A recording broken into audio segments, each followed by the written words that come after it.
Prince Philip, 97, has been involved in a road traffic accident on Thursday, January 17. The crash occurred shortly before 3 p.m. close to the Sandringham estate in Norfolk.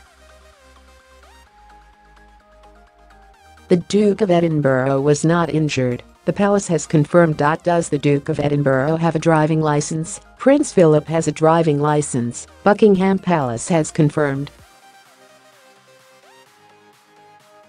A spokeswoman from the palace told Express.co.uk Prince Philip followed all the usual DVLA practices.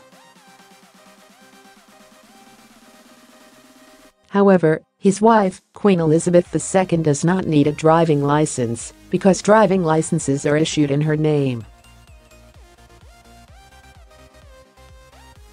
As part of discretionary powers or rights that only the sovereign enjoys, she is excluded from the regulations and laws governing the road.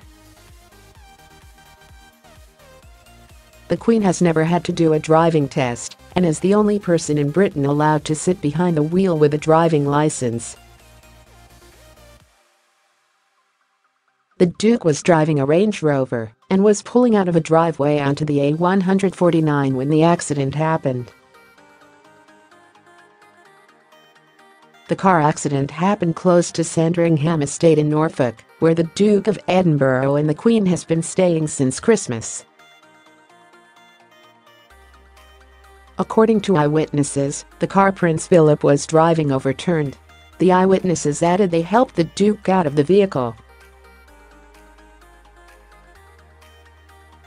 Royal correspondent Nicholas Witchell said Prince Philip was conscious, but very shocked and shaken.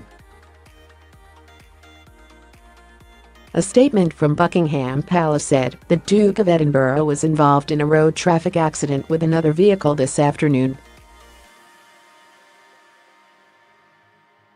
The Duke was not injured. The accident took place close to the Sandringham estate. Local police attended the scene